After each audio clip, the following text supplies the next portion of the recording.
SS army, कैसे हो आप सब। आई होप आप सब अच्छे होंगे। So I am your maths educator and your loving दीदू। Welcome to all of you in your channel brilliant classes. So guys, आज हम पढ़ने वाले हैं क्लास 12 मैथ्स के चैप्टर नंबर 10 वेक्टर अलजेब्रा की एक्सरसाइज 10.2 का कॉन्सेप्ट। एंड इससे जस्ट वैल्यू एड वीडियो के अंदर मैंने तुम्हें एक्सरसाइज 10.1 का इंट्रोडक्शन एंड इसके क्वेश्चंस दोनों सॉल्व करवा दिए हैं इन वन शॉट। अगर तुमने वो वीडियो नहीं देखी है तो उस वीडियो को देख लेना। तो चलो फटाफट से स्टार्ट करते हैं हमारे आज के सेशन को। सो फर्स्ट जो टॉपिक आता है हमारे पास वो है vector law of addition. So first topic है हमारे पास vector law of addition. And इसमें जो फर्स्ट लॉ है वो है triangle law of addition. So triangle law of addition क्या बोलता है भाई? ट्राइंगल लॉ ऑफ एडिशन हमें बोलता है, पहले तो हम बनाते हैं एक ट्राइंगल, ठीक है। तो ये मैंने बना दिया एक ट्राइंगल और इसके साइड्स मैंने ले ली ए, बी और सी, ठीक है। अब हम पढ़ रहे हैं वेक्टर, तो इसको हम मान लेंगे कि ये क्या है, ये साइड है हमारी ए वेक्टर और ये साइड है हमारी बी वेक्टर, ठीक है। तो देखो मैंने क्या किया, ए वेक्टर इसकी डायरेक्शन भी इस साइड ली और इसकी डायरेक्शन भी सेम साइड ली, मतलब ये दोनों क्या है, सेम डायरेक्शन में जा रहे हैं। तो अगर जो हमारा तीसरी वाली जो साइड है अगर वो अपोजिट डायरेक्शन में हो, ये दोनों ऐसे जा रही हैं, ये कैसे आ रही है, ये इस साइड आ रही है ना, ये दोनों इधर जा रही है और ये क्या कर रही है, इधर आ रही है, मतलब इनको टच कर रही है ना, टकराएंगी ना ये दोनों। अगर ये ऐसे आएंगी तो ये क्या करेंगी, टकराएंगी, मतलब ये क्या है, अपोजिट डायरेक्शन में है। दोनों साइड्स जो है वो सेम डायरेक्शन में है और जो थर्ड साइड है वो अपोजिट डायरेक्शन में है। तो हमारा ट्राइंगल लॉ क्या बोलता है कि अगर हमारे पास ऐसी कंडीशन आ जाती है तो जो थर्ड साइड होगी वो क्या होगा हमारा, जो अगर हमें AC निकालना है, AC वेक्टर निकालना है अगर मुझे, तो AC वेक्टर हमारा इक्वल होगा AB vector plus BC vector के, मतलब इन दोनों साइड्स के सम के इक्वल होगी हमारी थर्ड साइड। थर्ड साइड क्या होगी, इन दोनों साइड्स के सम के इक्वल होगी। ये है हमारा ट्राइंगल लॉ ऑफ एडिशन। तो ये जो है तुम्हें याद रखना है, क्योंकि जो है क्वेश्चंस में ये बहुत ज़्यादा आने वाला है, ठीक है। तो ये चीज़ें हमें याद रखनी है और ये याद रखना है, ये और ये चीज़ें याद रखनी है। मैं तुम्हें कोई डेफिनेशन नहीं लिखा रही हूँ, क्योंकि अगर डेफिनेशन लिखेंगे तो उसमें तुम कंफ्यूज हो गए और तुम वैसे भी बच्चे नहीं हो जो तुम्हारे पेपर्स में डेफिनेशन आएंगी। तुम्हें बस यही याद रखना है, ठीक है। अब देखो सेकेंड है हमारे पास law parallelogram law of addition. So parallelogram law of addition क्या बोलता है हमें, पहले हम क्या करेंगे, पहले तो पैरेललोग्राम बना लो कि पैरेललोग्राम होता कैसा है ना। पहले तो स्ट्रक्चर बना ले भाई, पैरेललोग्राम होता कैसा है। तो पैरेललोग्राम दिखता है कुछ ऐसा, है ना, इस प्रकार का दिखता है। ये साइड मैंने AB ले ली, ये C ले लिया और ये हमने ले लिया D, ठीक है। और ये है डायगोनल। तो पैरेललोग्राम लॉ बोलता है कि अगर इसकी डायरेक्शन भी इधर है और इसकी डायरेक्शन भी इधर है, ये है A वेक्टर और ये है B वेक्टर, तो अगर पैरेललोग्राम लॉ बोलता है कि अगर ये दोनों की डायरेक्शन क्या है, सेम है, तो जो थर्ड हमारे पास ये जो डायगोनल है AC क्या होगा, AC वेक्टर अगर हम निकालेंगे, AC वेक्टर वैसे अपोजिट होना चाहिए, वही ट्राइंगल लॉ है। ये ट्राइंगल ही दिख रहा है ना, अगर तुम इसको ऐसे ढक लो तो ये क्या दिख रहा है तुम्हें, ट्राइंगल दिख रहा है ना। तो ट्राइंगल लॉ ही लगा देंगे इसमें। तो पैरेललोग्राम भी क्या है, ट्राइंगल लॉ की तरह ही है। अगर ये दोनों की साइड्स की डायरेक्शन क्या है, सेम है, और ये जो डायगोनल है इसकी डायरेक्शन क्या है, अपोजिट है, इधर जा रहा है, ये दोनों इधर आ रहे हैं, तो ये जो डायगोनल होगा ये क्या होगा, AC वेक्टर इक्वल होगा AB vector plus BC vector के। वही मैंने बोला था ना, एज इट इज जो है ट्राइंगल लॉ के ऊपर ही बेस्ड है पैरेललोग्राम लॉ भी तुम्हारा, ठीक है। तो पैरेललोग्राम लॉ भी हो गया। तो हमारे पास जो वेक्टर लॉ ऑफ एडिशन था, इसके जो दोनों हमारे टॉपिक्स है वो हो गए हैं क्लियर, ठीक है। ट्राइंगल लॉ भी हमने पढ़ लिया और पैरेललोग्राम लॉ भी पढ़ लिया। अब हमारे पास जो सेकंड टॉपिक आता है वो आता है properties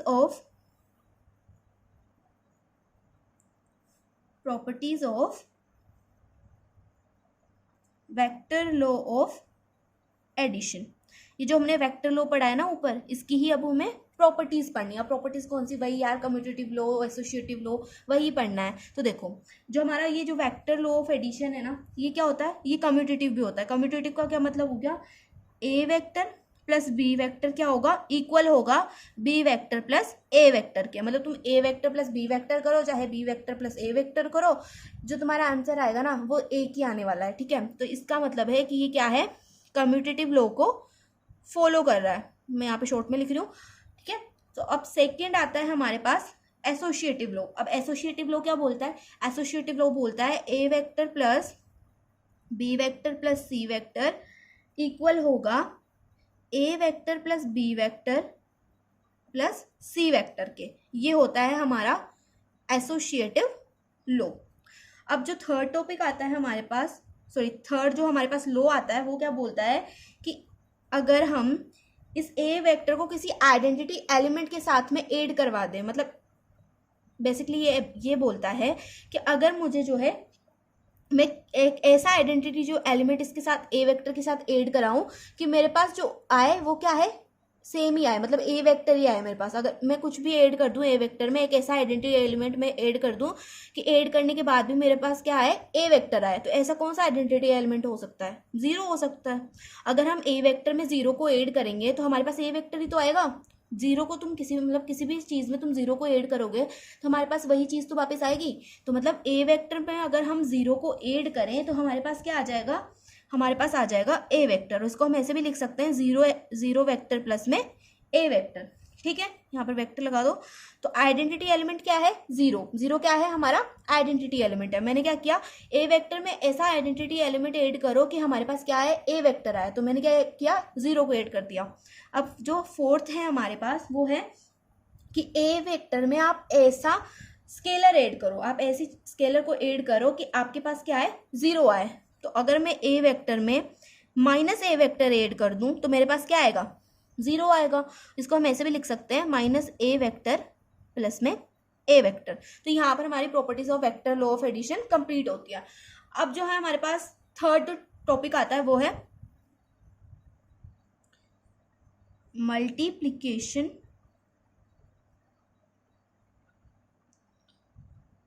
of a vector by a scalar. Multiplication of a vector by a scalar. अब स्केलर क्या है, कोई डिजिट है, कोई नंबर है। ठीक है, कि मल्टीप्लाई करो वेक्टर को बाय अ स्केलर, ये हमारे पास कोई टॉपिक है। ठीक है, तो देखो हमारे पास वेक्टर कैसा होता है, ये मान लो मैंने ये मान लिया कि ये क्या है, ए वेक्टर है।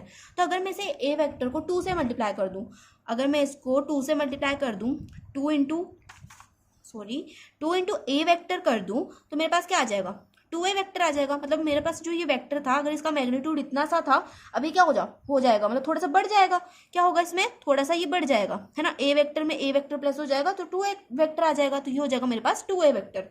अगर यहीं पर मैं ए वेक्टर में मल्टीप्लाई कर दूं 4 को तो मेरे पास क्या आ जाएगा, जो वेक्टर आएगा वो 4 टाइम्स बड़ा होगा ए वेक्टर से, मतलब ये हो जाएगा 4a वेक्टर, है ना। अगर मैं यहाँ पर ए वेक्टर में मल्टीप्लाई कर दूं 1/2 को, तो 1/2 को जब मैं मल्टीप्लाई करूंगी 1/2 इंटू ए वेक्टर करूंगी तो क्या हो जाएगा, ए वेक्टर अपॉन 2 हो जाएगा, मतलब ए वेक्टर का हाफ, है ना। तो यहाँ पर क्या आ जाएगा, छोटा सा ए वेक्टर, मतलब ए वेक्टर अपॉन 2 आ जाएगा, मतलब इसकी जो मैग्नीट्यूड था वो क्या हो जाएगा, हाफ हो जाएगा। और अगर मैं यहाँ पर ए वेक्टर को मल्टीप्लाई कर दूं माइनस ए वेक्टर के साथ तो मेरे पास क्या आएगा, ये जो डायरेक्शन है ना ए वेक्टर की, ये इस साइड थी, ये डायरेक्शन हो जाएगी चेंज और ये बन जाएगा माइनस का ए वेक्टर। ठीक है, आगे बात समझ में, यही था हमारा multiplication of vector by a scalar. अब इसके बाद में जो नेक्स्ट टॉपिक आता है वो है component of a vector. Component of a vector, so इसके लिए पहले हम बना लेते हैं एक 3D प्लान। तो 3D प्लान मैं बना रही हूँ यहाँ पर, ये है हमारा x, ये है y और ये है z। ठीक है, और यहाँ पर मैं ले रही हूँ P पॉइंट। P पॉइंट मतलब हमारा यहाँ पर मैंने ले लिया P, और P क्या है यहाँ पर, पोजीशन वेक्टर, और ये हमारा होता है ओरिजिन जिसको मैंने O से डिनोट कर दिया। तो मुझे यहाँ पे क्या करना है, अगर मैं यहाँ पर देखो ये जो x के साथ में होता है ना इसको हम बोलते हैं आई कैप, और जो y के साथ होता है इसको बोलते हैं जे कैप, और इसको बोलते हैं के कैप। ठीक है, जेड वाली लाइन के साथ में जो लाइन होती है, जो ओ जेड होता है, इसको बोलते हैं के कैप, इसको हम बोलते हैं आई कैप और इसको बोलते हैं जे कैप। ये हमने फिजिक्स में भी पढ़ा होगा। तो देखो आपने फिजिक्स में भी पढ़ा होगा ये चीज़, है ना, 11th क्लास में ही आ जाती है। इसको आई कैप बोलते हैं, इसको जे कैप बोलते हैं और इसको के कैप बोलते हैं, हमेशा यही बोलते हैं। ठीक है, तो मैं यहाँ पे क्या निकाल रही हूँ, मैं निकाल रही हूँ ओपी वेक्टर मतलब पोजीशन वेक्टर। अगर मैं इसके लिए पोजीशन वेक्टर निकालूँ कंपोनेंट ऑफ अ वेक्टर के साथ, मतलब आई जे के साथ में अगर मैं इसका पोजीशन वेक्टर निकालूँ तो वो क्या आ जाएगा, ओपी वेक्टर इक्वल आ जाएगा मेरा एक्स आई केप प्लस में वाई जे केप प्लस में जेड के केप, मतलब जेड के साथ में मैंने के केप को मल्टीप्लाई किया, एक्स के साथ में मैंने आई केप को मल्टीप्लाई किया, वाई के साथ में मैंने जे केप को मल्टीप्लाई किया और इनको क्या कर दिया मैंने ऐड कर दिया। तो मेरे पास आ गया position vector of component of a vector. ठीक है, पोजीशन वेक्टर निकाल दिया हमने along the component of the vector के। ठीक है, ये क्या होते हैं हमारे कंपोनेंट होते हैं वेक्टर के। ठीक है, तो यहाँ पर हमारा ये जो टॉपिक है ये भी कंप्लीट होता है। तो इससे पहले हम इसका क्या कर लेते हैं, मैग्नीट्यूड निकाल देते हैं। मतलब जो ओपी वेक्टर था हमारा, जो पोजीशन वेक्टर था, अगर मैं इसका निकालूं मैग्नीट्यूड, तो मैग्नीट्यूड के लिए हम क्या करते हैं, इसको मोड के अंदर लिख देते हैं। तो ओपी वेक्टर को हमने लिख दिया मोड के अंदर। अब हम क्या करेंगे, ये जो एक्स है, वाई है और जेड है, इसको हम क्या करेंगे, इसका हम कर देंगे स्क्वायर और इसको हम लगा देंगे रूट के अंदर। मैंने रूट लगाया और एक्स का स्क्वायर कर दिया यहाँ पर, प्लस में वाई का स्क्वायर प्लस में जेड का स्क्वायर। तो ये आ गया मेरे पास मैग्नीट्यूड ऑफ ओपी वेक्टर। तो अगर तुम इन क्वेश्चंस को, मतलब जो ये फॉर्मूलाज मैं तुम्हें बता रही हूँ, जो प्रॉपर्टीज बता रही हूँ, इनको तुम एक या दो बार पढ़ लोगे ना, तो तुम्हारा जो है ये पूरे से तुम्हें अच्छे से लर्न हो जाएगी। अभी तुम्हें लग रहा है ना कि बहुत ज़्यादा प्रॉपर्टीज है, तो ऐसा कुछ भी नहीं है। तुम अगर एक दो बार पढ़ोगे तो तुम्हें अच्छे से क्लियर हो जाएंगी। ठीक है, तो एक दो बार इनको पढ़ लेना तो ये तुम्हारे अच्छे से क्लियर हो जाएगी। अब जो हमारे पास नेक्स्ट टॉपिक है वो है यूनिट वेक्टर, है ना। तो यूनिट वेक्टर तुम बोलोगे कि दीदू यार आप पागल हो गए हो, आप बार बार यूनिट वेक्टर क्यों पढ़ा रहे हैं, आपने पहले भी तो पढ़ाया था।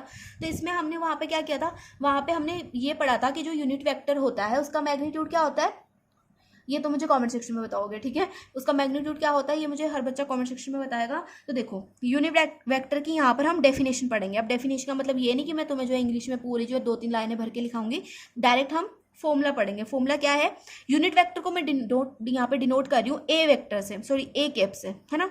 ये होता है हमारा केप, ये जो साइन है ये होता है केप, इसको हम केप बोलते हैं। तो ये मैं यूनिट वेक्टर को डिनोट कर रही हूँ ए केप से। तो ए केप इज इक्वल टू हो जाएगा ए वेक्टर प्लस में मैग्नीट्यूड ऑफ ए वेक्टर। मैंने क्या किया, ए से इसको डिनोट किया ए केप से, तो मैंने यहाँ पर ए वेक्टर लिया और उसका बाद में अपोन में क्या कर दिया, उसका मैग्नीट्यूड निकाल दिया। ठीक है, ए वेक्टर का मोड निकाल दिया। तो ये हो गया हमारे पास यूनिट वेक्टर का फॉर्मूला। ये भी हमें याद रखना है।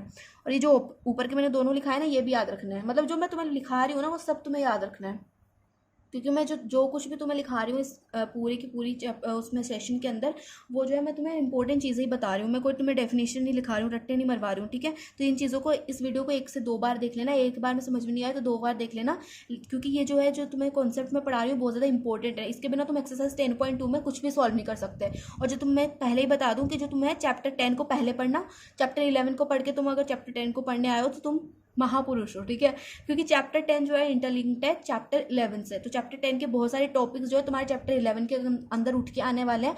तो इससे पहले मैं तुम्हें बोलूँगी तुम चैप्टर नंबर 10 को पढ़ो, 11 को बाद में पढ़ना। ठीक है, तो देखो नेक्स्ट टॉपिक है हमारे पास वेक्टर ज्वाइनिंग 2 पॉइंट्स। अच्छा, तुम्हें लग रहा होगा कि मैं तुम्हें जो है जल्दी जल्दी बता रही हूँ, तो यहाँ पे ऐसा कुछ भी नहीं है। तुम अगर 1 से 2 बार वीडियो को देखोगे ना तो तुम्हें अच्छे से जो टॉपिक है ना ये क्लियर हो जाएंगे। ठीक है, तो देखो इसके लिए भी हम क्या करेंगे, एक 3D प्लान बना लेंगे। तो मैं यहाँ पर एक 3D प्लान बना रही हूँ। ये हमारा x होता है, ये y होता है और ये z होता है ना। यहाँ पर मैं 2 पॉइंट्स लूँगी। मैं यहाँ पर यही बात याद रखनी है कि यहाँ पर मैंने क्या किया था, यहाँ पर मैंने पोजीशन वेक्टर लिया था। ये OP क्या था, पोजीशन वेक्टर था। अब मैं यहाँ पे क्या कर रही हूँ, 2 पॉइंट्स ले रही हूँ, पोजीशन वेक्टर नहीं ले रही, पॉइंट्स ले रही हूँ। तो देखो ये मेरा P पॉइंट है और ये मैंने यहाँ पर कुछ ले लिया Q पॉइंट। इसको मैं मान लूँगी कि इसके कोऑर्डिनेट है x1, y1 और z1, और इसके जो कोऑर्डिनेट है वो है x2, y2, z2। तो अब हम इसके लिए क्या निकाल रहे हैं, इसमें भी मैं क्या कर रही हूँ, इन दोनों को ज्वाइन कर दो। यहाँ पर भी इन दोनों के डायरेक्शन में सेम ले रही हूँ और इस वाले के डायरेक्शन में ले रही हूँ अपोजिट। तो वही ट्राइंगल लो लगाएंगे। तो यहाँ पर मैं क्या निकालूँ, यहाँ पर मैं निकाल रही हूँ OQ। ये O होता है, मैं निकाल रही हूँ यहाँ पर OQ, मतलब वही ट्राइंगल लो निकाल रहे हैं हम। ट्राइंगल लो ही लिया है मैंने यहाँ पर भी। 2 साइड्स जो है सेम डायरेक्शन में, एक अपोजिट डायरेक्शन में। तो मुझे अगर वो निकालना है, OQ निकालना है, तो मैं क्या करूँगी, OQ वेक्टर इक्वल हो जाएगा OP वेक्टर प्लस में PQ वेक्टर के, है ना। OQ वेक्टर इक्वल हो गया OP vector plus PQ vector के। तो अगर मैं यहाँ से निकालूं PQ वेक्टर, अगर मैं यहाँ से ये निकालूं तो ये क्या हो जाएगा, PQ वेक्टर इक्वल टू ये OQ वेक्टर मैंने यहाँ पर एज इट इज लिखा। OP वेक्टर को अगर मैं इस साइड ले जाऊँ, ये इधर प्लस में है, उधर जाके हो जाएगा माइनस में, तो यहाँ पे आ जाएगा OP वेक्टर, ठीक है, O Q minus O P vector. अब ओ क्यू वेक्टर क्या है, हमने पहले ही देखा था, और पहले जो मैंने अभी में टॉपिक पढ़ाया था उसमें मैंने ओ क्यू वेक्टर क्या लिखवाया था, यहाँ पे मैं लिखती हूँ, नेक्स्ट पेज पे सॉल्व करते हैं या फिर नीचे करते हैं, थोड़ा सा ये लेंथी होगा इसलिए मैं यहाँ पे सॉल्व कराती हूँ, ठीक है। ओ क्यू वेक्टर हमने क्या लिया था, ओ क्यू वेक्टर हमने लिया था x2 i केप प्लस में y2 j केप प्लस में z2 k केप, ये हमने लिया था ओ क्यू वेक्टर। तो अगर मैंने ओ क्यू वेक्टर ये लिया, अगर मैं ओ पी वेक्टर निकालूं तो ओ पी वेक्टर क्या लिखूंगी मैं, ओ पी वेक्टर में लिखूंगी, ये माइनस मैंने एज इट इज लगाया, तो मैं ओ पी वेक्टर लिखूंगी x1 i केप प्लस में y1 j केप प्लस में z1 k केप, ठीक है, ये मैं लिख दूंगी ओ पी वेक्टर। तो इनको हम तुम ऐसे ही लिख दो, और ये जो है इस पूरे को हम क्या करेंगे, माइनस से मल्टीप्लाई कर देंगे, तो यहाँ पर आ जाएगा x2 i केप प्लस में y2 j केप प्लस में z2 k केप, यहाँ पर जाएगा माइनस का x1 i केप माइनस का y1 j केप और माइनस का z1 k केप, है ना। अब देखो हम क्या करेंगे, इन दोनों में से x2 i केप और x1 i केप में से कॉमन क्या आ रहा है, कॉमन आ रहा है मेरे पास i केप, है ना। तो इसको हम ऐसे लिख सकते हैं ना, P Q is equals to, मैं अगर i केप को कॉमन ले लूँ तो हमारे पास बचेगा x2 माइनस x1, और i केप को हम कर देंगे मल्टीप्लाई, तो यहाँ पर हो जाएगा ये मल्टीप्लाई में, मैंने कॉमन में ले लिया। अब यहाँ पे फिर से प्लस का साइन लगाएंगे, y2 j केप और y1 k cap, y1 j cap में क्या हम कॉमन आ रहा है, j केप, तो यहाँ पर हो जाएगा y2 माइनस y1, और j केप को हमने कॉमन में निकाला था तो यहाँ पे मैंने उसको मल्टीप्लाई कर दिया, तो यहाँ पर हो जाएगा y2 minus y1 j cap. ऐसे अगर यहाँ पे मैं प्लस का साइन लगाऊं, z2 k केप और z1 k केप में से क्या कॉमन आ रहा है, k केप कॉमन आ रहा है, तो k केप को हम कॉमन ले लेंगे, और यहाँ पर आ जाएगा z2 माइनस z1 इंटू में k केप, तो ये आ जाएगा मेरे पास पी क्यू, ये जो पी क्यू था ये आ गया मेरे पास, ये है ना। तो अब जब हम क्वेश्चन सॉल्व करेंगे तो उसमें हम जो है ये पूरी जो रामायण नहीं लिखेंगे, डायरेक्ट ये जो हमने निकाला है ना P Q equals to x2 minus x1 i cap plus y2 minus y1 j cap plus z2 minus z1 k cap, इसी को यूज़ करेंगे, ठीक है। तो ये आ गई हमारे पास प्रॉपर्टी, मतलब वेक्टर ज्वाइनिंग टू पॉइंट्स, जब हमारा कोई वेक्टर है वो टू पॉइंट्स को ज्वाइन कर रहा है, तो टू पॉइंट्स के लिए अगर हम वेक्टर निकालेंगे तो कैसे निकालेंगे, इस प्रॉपर्टी से निकालेंगे, ठीक है। अगर हम इसका मैग्नीट्यूड निकालें, अब मैं पी क्यू का अगर मैं मैग्नीट्यूड निकालूं, तो अगर मैं पी क्यू का मैग्नीट्यूड निकालूं तो पी क्यू का मैग्नीट्यूड क्या आ जाएगा, magnitude of P Q is equal to हो जाएगा, हम क्या करेंगे, देखो जब भी मैग्नीट्यूड निकालते हैं ना ऐसे हम किसी का, तो हम क्या करेंगे, पहले तो रूट लगा देंगे और फिर इसका हम स्क्वायर कर देंगे, जो एलिमेंट्स होते हैं ना उनमें से आई केप जे केप के केप को हटा करके उनका स्क्वायर कर देंगे। जैसे कि मेरे पास था x2 माइनस x1, तो मैंने इसका स्क्वायर कर दिया, प्लस में आ जाएगा y2 माइनस y1 का स्क्वायर, प्लस में आ जाएगा z2 माइनस z1 का स्क्वायर, ठीक है। तो ये हो गया हमारे पास मैग्नीट्यूड ऑफ पी क्यू, तो यहाँ पर ये भी खत्म हो गया। अब मेरे पास आता है सेक्शन फॉर्मूला, तो सेक्शन फॉर्मूला कैसे निकालते हैं भाई, यहाँ पे सेक्शन फॉर्मूला निकालने के लिए पहले तो मैं बना लेती हूँ 3D प्लान, तो 3D प्लान तो भाई यहाँ पर जान है मतलब इस चैप्टर की। तो देखो 3D प्लान मैंने बनाया, ये हो जाएगा y, ये हो जाएगा z और ये हो जाएगा x, ठीक है। अब मैं यहाँ पर कोई पॉइंट ले लेती हूँ, ये पॉइंट है P। अब यहाँ पर मैंने कोई पॉइंट लिया, ये पॉइंट है Q, ये O पॉइंट है ही सही। अब मैं यहाँ पर ले रही हूँ, ये दोनों तो मैंने क्या किया, पॉइंट लिए हैं। अब मैं क्या ले रही हूँ, अब मैं ले रही हूँ पोजीशन वेक्टर। पोजीशन वेक्टर को क्या नाम दे रही हूँ मैं, तो पोजीशन वेक्टर का नाम है हमारा R, ठीक है। इन तीनों को कर दो भाई तुम ज्वाइन। तो मैं ये जो डिस्टेंस है ना क्यू आर को मैंने ले लिया कि ये डिस्टेंस है n। अब ये जो पी आर है, ये पी आर डिस्टेंस क्या है, ये है m, ठीक है। और ये जो ओ पी है इसको हमने a वेक्टर से डिनोट कर दिया और ओ क्यू को डिनोट कर दिया भाई मैंने b वेक्टर से। आगे बात समझ में। अब देखो, अब अगर मैं निकालूं सेक्शन फॉर्मूला, अगर मैं निकालूं इंटरनली के लिए, इंटरनल के लिए अगर मैं सेक्शन फॉर्मूला निकालूं, मतलब इंटरनल का क्या मतलब हुआ, जब मैंने इस आर पोजीशन वेक्टर को, ये जो पोजीशन वेक्टर था जो आर, ये मैंने अगर मैं मिड में ले रही हूँ पी क्यू के, इस पी क्यू पॉइंट के अगर मैं मिड में जो है पोजीशन वेक्टर ले रही हूँ तो उसको मैं बोल दूंगी इंटरनल केस, है ना। तो इंटरनल केस के लिए जो हमारा सेक्शन फॉर्मूला हो जाएगा इंटरनल केस, दो केसेस देखेंगे हम इसमें, एक इंटरनल दूसरा एक्सटर्नल। तो इंटरनल केस के लिए जो हमारा सेक्शन फॉर्मूला होगा वो होगा ओ आर वेक्टर, मतलब ये जो वेक्टर था position vector, O R vector equal हो जाएगा एम बी वेक्टर प्लस में NA वेक्टर अपॉन में M प्लस N। ये जो M था मतलब ये जो डिस्टेंस थी इसको हमने मल्टीप्लाई कर दिया B वेक्टर के साथ में, है ना, और जो ये डिस्टेंस थी N इसको मल्टीप्लाई कर दिया हमने A वेक्टर के साथ में, मतलब अपोजिट मल्टीप्लाई करना है। तो ये हो जाएगा हमारे पास इंटरनल केस। अब मुझे चाहिए भाई एक्सटर्नल केस, तो एक्सटर्नल केस के लिए देख लेते हैं एक्सटर्नल केस। तो इसके लिए भी मैं एक 3D प्लेन बना देती हूँ। ये मैंने बनाया 3D प्लेन, जेड, ये हो गया एक्स, ये हो गया वाई, ये हो गया जेड।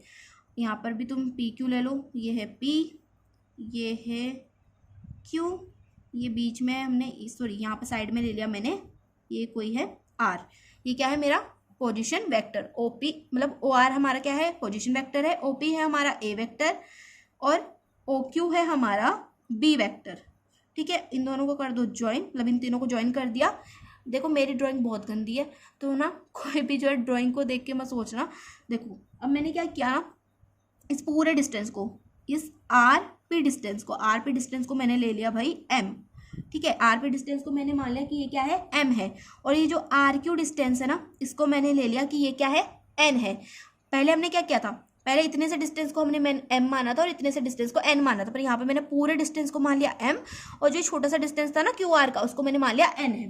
तो इसके लिए जो हमारा ओ आर हो जाएगा, मतलब हमारा जो पोजिशन वैक्टर हो जाएगा वो हो जाएगा O R is equals to M B vector minus N A vector upon में एम माइनस एन। ठीक है, ये हो गया हमारे पास एक्सटर्नल केस, जब हमारा जो पोजीशन वेक्टर था वो क्या है बाहर है इन दोनों पॉइंट्स से।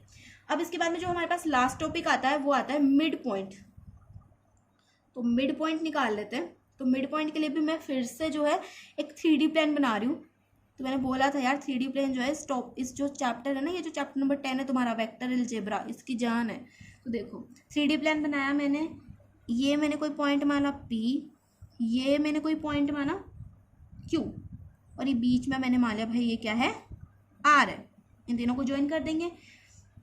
इसको मैंने मान लिया A वेक्टर, इसको मैंने मान लिया B वेक्टर।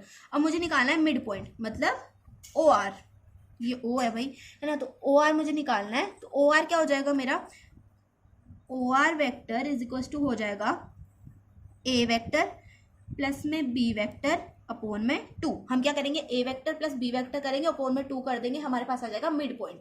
तो यहाँ पर हमारा जो एक्सरसाइज 10.2 है उसका सारा का सारा कॉन्सेप्ट कंप्लीट होता है। अगर वीडियो अच्छी लगी हो तो वीडियो को लाइक कर देना, चैनल को सब्सक्राइब कर देना, और ज़्यादा से ज़्यादा अपने फ्रेंड्स के साथ शेयर भी कर देना।